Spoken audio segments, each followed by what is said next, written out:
हमारे गांव में नारद जी बता रहे हैं अपने पूर्व जन्म की कथा वेदव्यास जी को। हमारे गांव में कुछ संतों का आगमन हुआ। मेरी माँ घर घर जाकर के झाड़ू पोंछा बर्तन करती थी, दासी थी। एक बार जब संतों का आगमन हुआ तो मेरी माँ ने मुझको उन संतों की सेवा में लगा दिया। चातुर्मास करने के लिए संत पधारे थे तो बढ़िया उनके संग सत्संग करता था। संतों को जो जो जरूरत होती थी मैं दौड़ दौड़ करके लाता था दुकानों से। खूब सेवा की। चातुर्मास पूर्ण होते ही संत जैसे ही हमारे गांव से जाने लगे तो मैं रोने लगा। मैंने कहा, हे महात्माओं, मुझे अपने संग ले जाओ, मुझे अब यहाँ संसार में नहीं रहना, मुझे इस व्यवहार धर्म में नहीं रहना, आपके संग जहां जाओगे वहीं रहूंगा, भजन करूंगा। संत अपने साथ ले जाने लगे तो मेरी माँ रोने लगी, बोली ये तो मेरी बुढ़ापी की लाठी है, इसको लेके आप कहां जा रहे हैं। संतों ने कहा, बेटा देखो, मां की आज्ञा के बगैर घर त्याग नहीं करना चाहिए।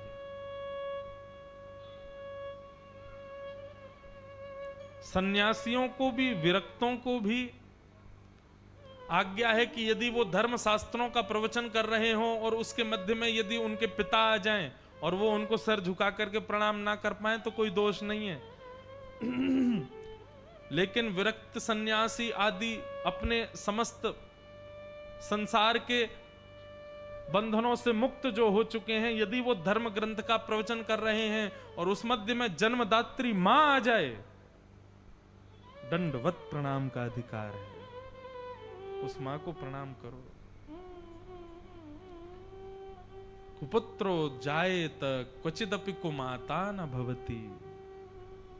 पुत्र कुपुत्र हो सकता है, मां कभी कुमाता नहीं होती। मां का दर्जा बहुत ऊंचा है। संतों ने कहा, नारद अभी हम तुमको लेके नहीं जा सकते, तुम्हारी मां की आज्ञा नहीं है। और मां की आज्ञा के अनादर करके यदि तुम संताज्ञा भी मानोगे ना तो वो संताज्ञा भी तुम्हारा कोई कल्याण नहीं कर पाएगी। मां की आज्ञा हो तब आना।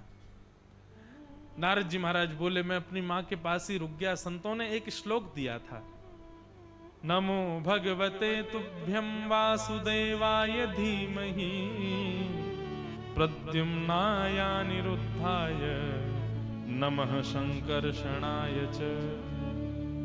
ओम नमो भगवते वासुदेवाय। बंधुओं, ये भगवान का फोन नंबर है, ओम नमो भगवते। और ये फोन है, नित्य से एक मिस कॉल दिया करो, ओम नमो भगवते वासुदेवाय, ओम नमो भगवते। जितना जाप करोगे उतनी मिस कॉल ठाकुर जी के पास पहुंच जाएंगे। और कभी तो ठाकुर जी अपना फोन उठा के देखेंगे। और किसी दिन देखा, महाराज ये लाखों मिस कॉल किसकी पड़ी हैं। और जिस दिन उन्होंने देखा कि ये लाखों मिस कॉल मेरी पड़ी है या आपकी किसी की पड़ी, उसी दिन हमारा उद्धार हो जाना है। एक सामान्य भाव से, सहज भाव से समझा रहा हूं। फोन नंबर क्यों बोला पता है मैंने? 12 अक्षर हैं, ओम नमो भगवते वासुदेवाय।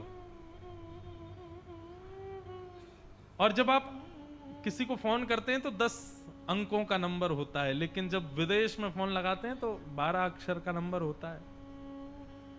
उन्हीं 12 अक्षरों से सुशोभित है ये ठाकुर जी को पुकारने का एक सहज उपाय। नारद जी बोले, मुझको संतों ने वह मंत्र प्रदान किया, मैं उसके आश्रित होकर के वन में रहने लगा, अपनी मां की सेवा करने लगा। एक दिन मेरी मां की मृत्यु हो गई। जैसी मेरी मां की मृत्यु हुई तो मेरे आंखों से 2 प्रकार के आंसू निकले, ठंडे और गर्म। एक आंख से ठंडे, एक आंख से गर्म। बोले क्यों ठंडे और गर्म क्यों हुए? जय हो, प्रणाम।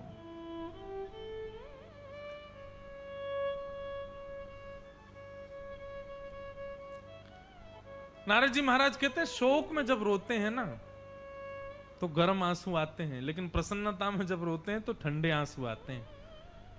मेरी मां जन्मदात्री चली गई इसलिए मैं शोक में था, परंतु अब मैं भजन करने से मुझे कोई नहीं रोक सकता। मैं वन में जाकर के खूब भगवत स्मरण कर सकता हूं, इसलिए मैं प्रसन्न भी था। तो दोनों प्रकार के आंसू आए। मां के संस्कारों से निवृत्त होकर के वन में जाकर के मैंने खूब भजन किया। और एक दिन उस भजन का प्रभाव ऐसा हुआ कि उस भजन से प्रसन्न होकर के ठाकुर जी ने मुझको एक क्षण के लिए दर्शन दिया, केवल एक क्षण। और एक क्षण का दर्शन होते ही शंख चक्र गदा पद्मधारी श्रीमन नारायण मेरे सन्मुख खड़े हैं, ये दर्शन होते ही वो अंतर ध्यान हो गए। मैं व्याकुल हो गया। मैंने कहा हे नाथ, आपने क्या किया? एक क्षण का दर्शन देकर के मानो जैसे प्यासे को एक बूंद पानी पिलाकर के पानी का मटका फोड़ दिया हो, ऐसा क्यों किया आपने? अब भगवान कहते हैं अभी तुम परिपक्व नहीं हुए हो मुझे प्राप्त करने में, अभी और भजन करो। तब मैंने भगवत आज्ञा मान करके और भजन किया, और भजन पश्चात प्रलय कालीन समुद्र में डूब करके जब सारी सृष्टि का नाश हुआ, तब मैं भी चला गया। और जब पुनः सृष्टि का सृजन हुआ, तब अपने भजन के प्रताप से ब्रह्मा के 10 मानस पुत्रों में सबसे छोटा मैं हुआ। मेरा नाम नारद हुआ, और मैं हरिदासों में वर्य हूं, ठाकुर जी के दासों में सर्वश्रेष्ठ हूं। ठाकुर जी ने मुझको अपने दासों में सर्व अग्रगण्य रूप में मुझे स्वीकार किया है। ये किसकी कृपा से हुआ? ये समाधि की कृपा से हुआ। देवदत्ताम् इमां वीणा स्वर ब्रह्म विभूषिता मूर्छयित्वा हरिकथा गायमानश्चराम्यहम्। ये देवदत्ता वीणा है जो मेरे पास है। नारद जी वीणा में हम लोगों ने तो सीरियल में देखे हैं नारद जी, हम लोगों ने पिक्चरों में देखे नारद जी, और नारद जी को देखते हमारे मन में एक हास्यपद भाव आ जाता है। सिनेमा वालों ने नारद जी को ऐसा दिखाया, परंतु नारद जी ऐसे नहीं है बंधु। ठाकुर जी के भक्तों में सर्वश्रेष्ठ हैं, सर्वप्रिय हैं, तो सोचो कैसे होंगे नारद जी। बस ये समझ लो कि अगर नारद जी थोड़े आभूषण ज्यादा पहन लें, मुकुट पहन लें और 4 भुजा धारण कर लें, तो बिल्कुल नारायण ही लगेंगे, बिल्कुल नारायण जैसे ही हैं श्री नारद जी। नारद जी की पहचान क्या है? बोले कि प्रेम सहित ठाकुर जी का नाम उच्चारण करते रहते हैं, ये नारद जी का स्वरूप है।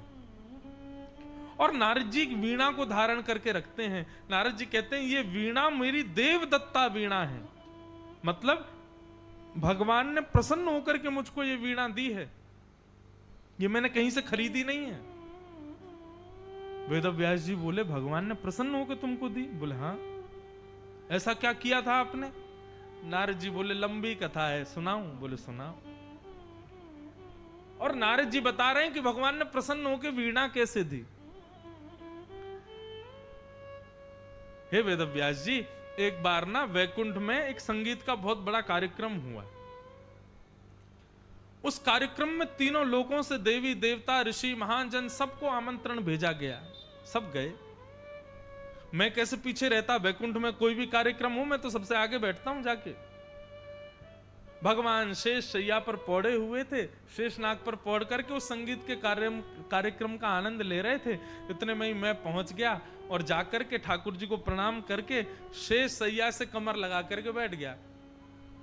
और ठाकुर जी पौड़े हैं, ठाकुर जी लेटे हैं, और सामने ही नारद जी शेष नाग पर ऐसे कमर लगा के ठाकुर जी को प्रणाम करके चरण दबाते हुए वहीं बैठे हैं। ठाकुर जी बहुत देर से सुन रहे थे, और एक गंधर्व हैं, प्रसिद्ध गंधर्व जो बहुत अच्छा गाते हैं, उनका नाम है हा हा हु। क्या नाम है? हाँ, इनका काम है देवताओं का मनोरंजन करना, ये देवताओं का मनोरंजन करते हैं। तो हा हा हु गा रहे थे, सब वाहवाही कर रहे थे, लेकिन ठाकुर जी ऐसे पौड़े पौड़े और टेढ़ी नजर से नारद जी को देख रहे थे और मन में विचार कर रहे थे। बोले हा हा हु गंधर्व गाते हैं, सरस्वती गाती हैं, सब लोग गाते हैं, मेरा नारद क्यों नहीं गाता? एक बात कहूं बंधु, जब से नियम से, तीर्थ याटन से, आदि आदि क्रियाओं से ठाकुर जी प्रसन्न होते हैं, मिलते हैं, परंतु यदि किसी के पास कंठ अच्छा हो, गाने की अच्छी शैली हो, यदि वो व्यक्ति गायन ठाकुर जी को रिझाने के लिए करे, तो वो और कुछ ना भी करे, उसके गायन से ही ठाकुर जी उसको मिल जाएंगे। ये बात मैं नहीं कह रहा हूं, श्री अष्ट सखा जो हमारे ठाकुर जी के 500 वर्ष पहले अष्ट सखा हुए गोवर्धन में, उनमें से एक श्री कुंभनदास जी महाराज कहते हैं।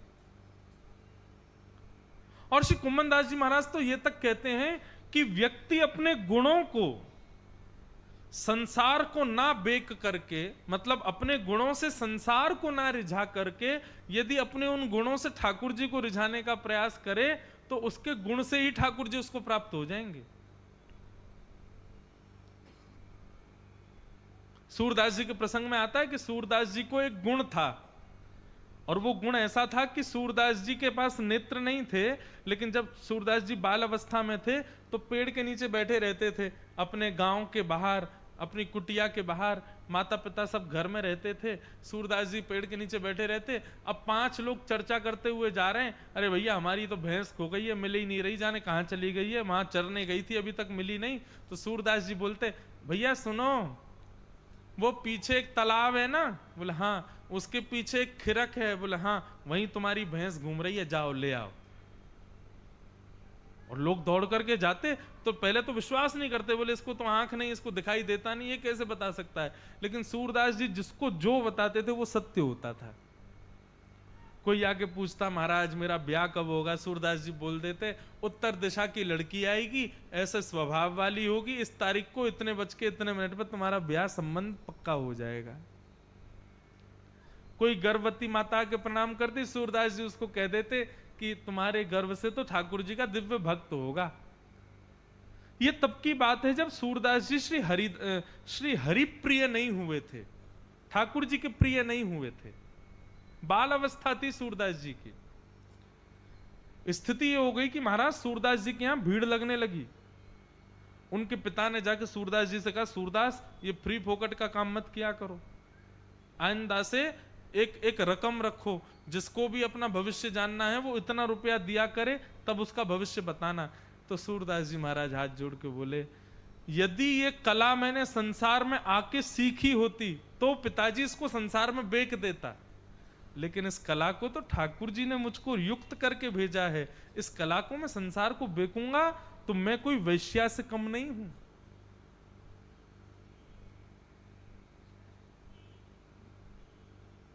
सूरदास जी के पिताजी बोले, तो फिर तू एक काम कर, यहां पड़े पड़े भोजन खाने के लिए रहता है घर में, कमाई कुछ करोगे नहीं, करते धरते कुछ होनी, चले जाओ यहां से। उसी समय सूरदास जी घर छोड़ के चले गए, पिता की आज्ञा होते ही। सीधी बात, आपके पास जो भी सद्गुण हैं, उस सद्गुण से आज तक संसार को खूब मनाना रिझाना कर लिया, एक बार अपने उसी सद्गुण से ठाकुर जी को रिझाने का प्रयास करो। किसी को गाना आता है, गा करके सुनाओ। किसी को नृत्य करना आता है, ठाकुर जी के सामने नृत्य करो। किसी को भोजन बनाना आता है, बहुत अच्छा, ठाकुर जी के लिए प्रसादी बनाओ, दुनिया भर की जितनी हो सके। इस प्रकार अपने गुण को ही ठाकुर जी के चरणों में निवेदित कर दोगे, ठाकुर जी आपके जप नियम आदि इन सब क्रियाओं से भी शीघ्र आपको प्राप्त हो जाएंगे।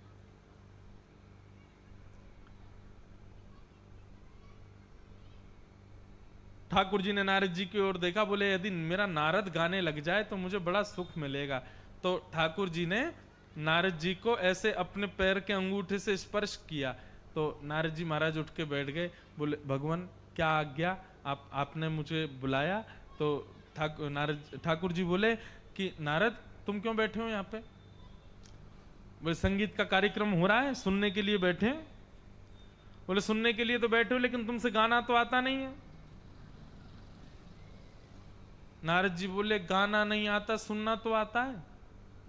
ठाकुर जी बोले नहीं, तुम जाओ यहां से, जाओ जाकर के अपना भजन वजन करो, ये सब तुम्हारे लिए नहीं है, ये उनके लिए जो संगीत के बारे में थोड़ी बहुत जानकारी रखते हो, तुमको संगीत का सा भी नहीं आता, चलो जाओ यहां से।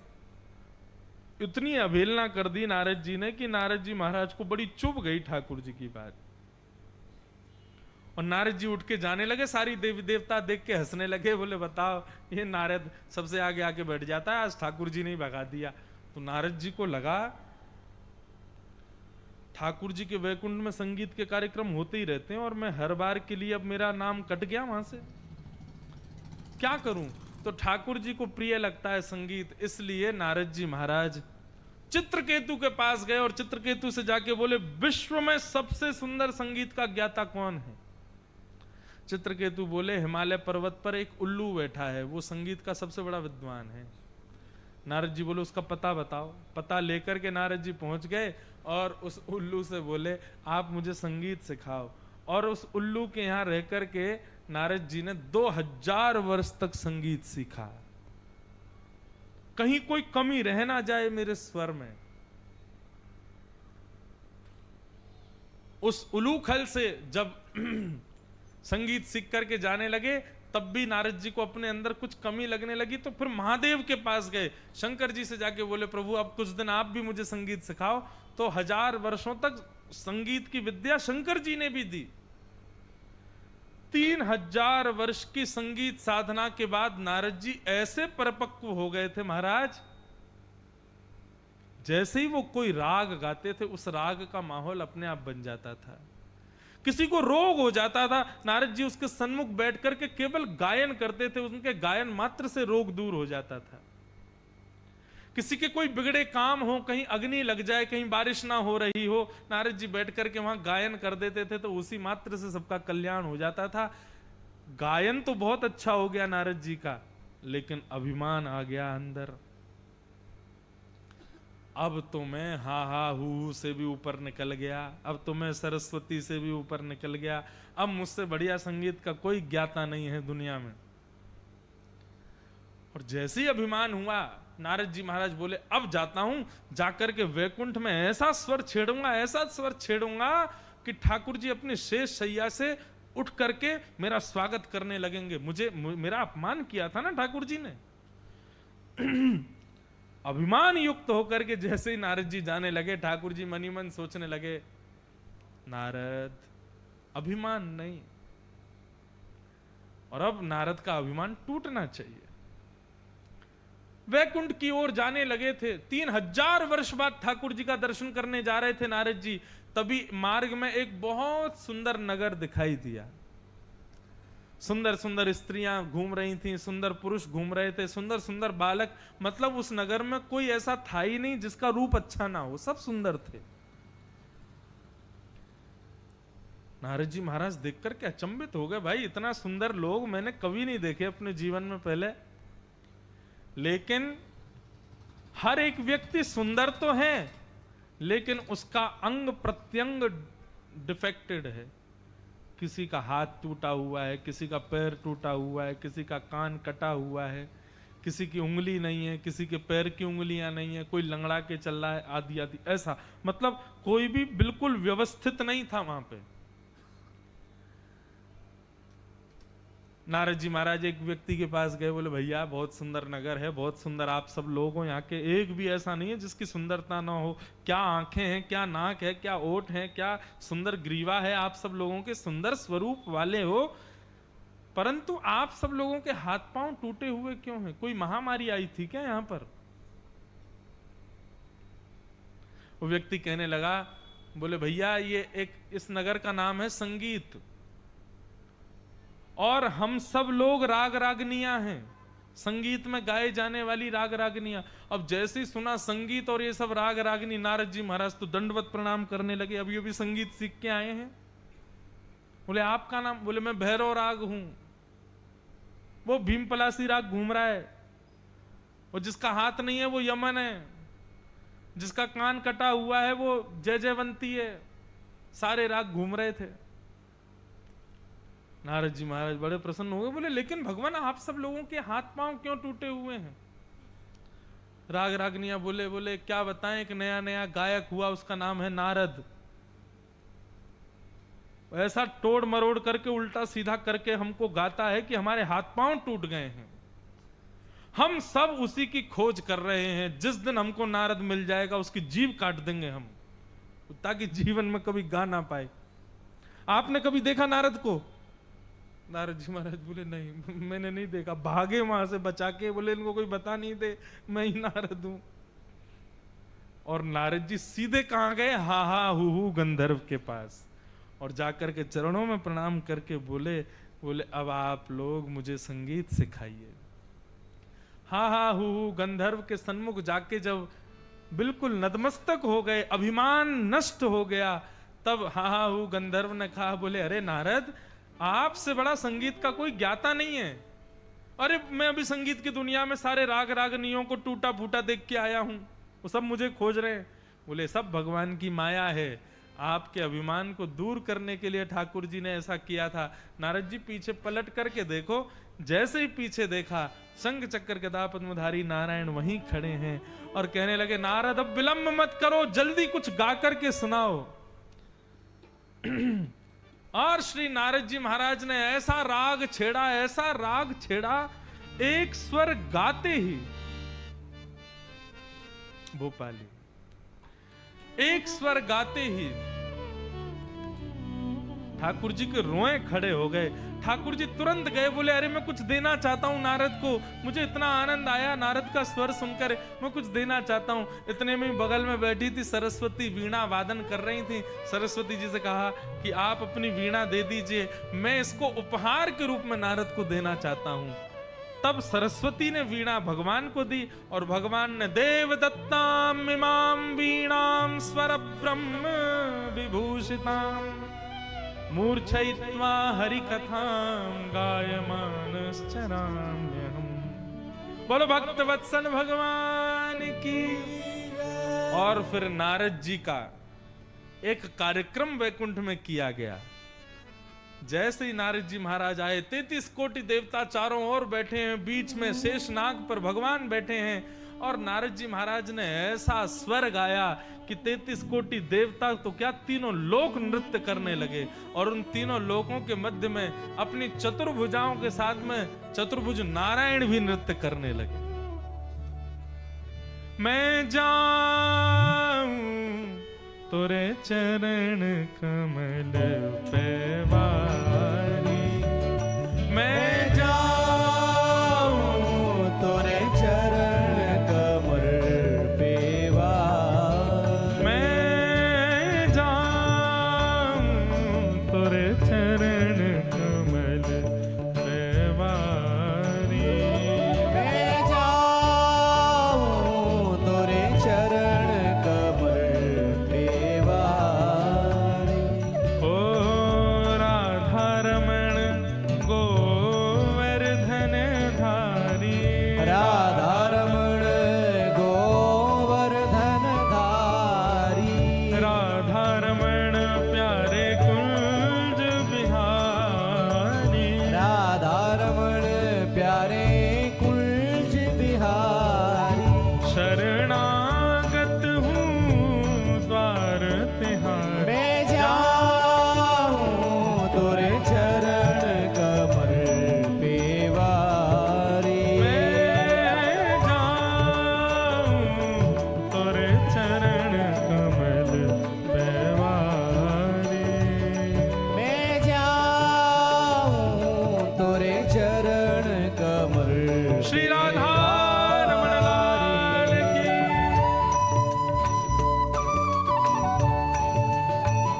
करताल बजा के गाओ।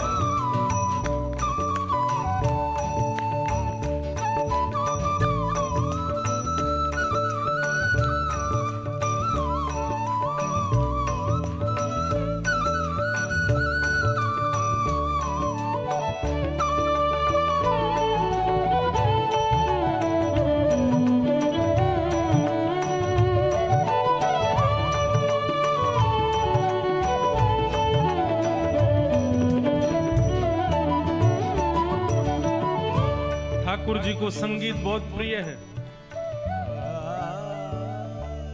एक बार नरसिंह मेहता जो हैं वो केदार और राग बहुत सुंदर गाते थे, राग केदार।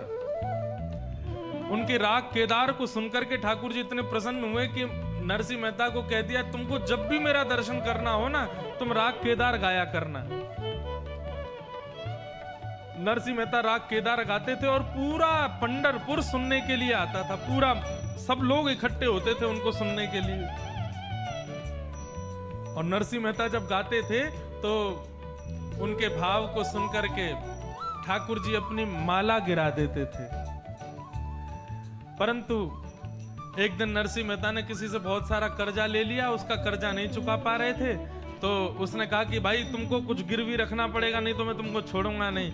तो वो अपना राग केदार गिरवी रख के आ गए, ताकि ये मुझे छोड़ दे, बाकी की लीलाएं मैं कर लूं।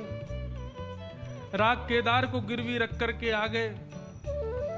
अब वो जब जब राग केदार गाते थे, ठाकुर जी की माला गले से नीचे गिर जाती थी।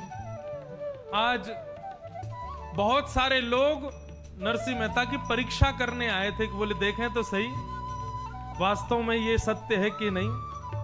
हमेशा ये मालाएं ढीली छोड़ देता होगा, मालाएं ढीली रहती होंगी। आज हम अपने हाथ की माला बना के लाए हैं।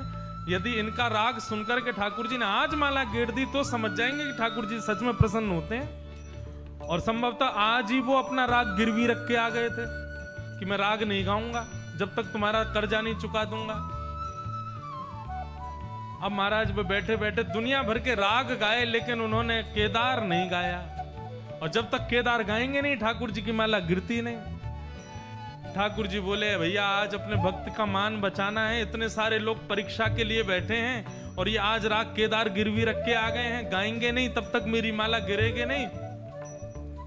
तो ठाकुर जी नरसिंह मेहता का रूप धारण करके गए और जाकर के जिस व्यापारी के यहाँ पे नरसिंह मेहता राग गिरवी रख के आए थे उसको सारी तनख्वाह दी और पर्ची पर लिखवा दिया कि तुमने राग को मुक्त किया। उन्होंने पर्ची पे लिख दिया, बोले मैंने राग मुक्त किया, मुझे सारे पैसे मिल गए। और ये पर्ची लिखवा करके ठाकुर जी तो अपने रूप में आ गए। नरसिंह मेहता गा रहे थे, आंख बंद करके जैसे नेत्र खोल करके देखा तो गोद में एक पर्ची लिखी थी और उसमें उस व्यापारी का निशान था कि तुम्हारा राग मुक्त हुआ, तुमने सारी तनख्वाह दे दी। ये देख करके बोले मैं तो यहाँ बैठा हूँ, राग मुक्त कैसे हुआ। तभी देखते हैं कि प्रसन्न हासा अरुण लो चलो लसत, सामने खड़े हुए ठाकुर जी के चेहरे पर एक अद्भुत प्रसन्नता है। समझ गए कि ठाकुर जी ने किया है। जैसे ही नरसिंह मेहता ने राग गाया, ठाकुर जी की माला जो कोई और बना के लाया था तुरंत गले से टूट करके नीचे गिर गई और जय जयकार होने लगी नरसिंह मेहता की। गायन बहुत प्रिय है ठाकुर जी को। इसलिए बंधुओं, यदि गायन का सुख आपके पास है, गला आपके पास है, स्वर आपके पास है, तो ठाकुर जी की सेवा जरूर किया करो। इससे मैं जाऊं तोरे चरण कमल पेवारी, मैं जाऊं तोरे चरण कमल पेवारी। ओ कितना घना बना धियारा, कितना घना बना धियारा, कितना घना बना धियारा, कितना घना बना धियारा। घिरता में सारा का सारा, घिरता में सारा का सारा, घिरता में सारा का सारा, घिरता में सारा का सारा। तू ही मेरा एक आधार। मैं जाऊं तोरे चरण कमल पेवारी, मैं जाऊं तोरे चरण कमल पेवारी। मैं जाऊं तोरे चरण कमल पेवारी। मैं जाऊं तोरे चरण कमल पेवारी। मैं जाऊं तोरे श्री चरण राधा रमण लाल की। की जय। देवदत्तां इमां वीणां स्वर ब्रह्म विभूषितां मूर्छयित्वा हरिकथां गायमानश्चराम्यहम्। नारद जी महाराज ने श्री वेदव्यास जी को समझाया और कहा, हे व्यास जी, समाधि लगा करके कुछ ऐसा लिखो जिसमें ठाकुर जी का प्रेम प्रकट होता हो। तब श्री वेदव्यास जी महाराज समाधिस्थ हुए और समाधिस्थ भाषा में ही ठाकुर जी के मंगल रूप का उनको दर्शन हुआ। जैसे ही लिखने के लिए तत्पर हुए, तभी क्या देखते हैं कि सामने जो खाली पन्ने रखे थे, जो जो भाव उनके हृदय में आए वो सब अपने आप ही उस पर प्रकट हो गए और निर्माण हुआ 18वें महापुराण का। बोलो भागवत महापुराण की। इस प्रकार श्रीमद् भागवत का निर्माण हुआ, रचना हुई। एक प्रकार से कह दिया जाए तो कोई अतिशयुक्त नहीं है। श्री वेदव्यास जी महाराज की मन से ही प्रकट है श्रीमद् भागवत। यह भी मानस के समान है।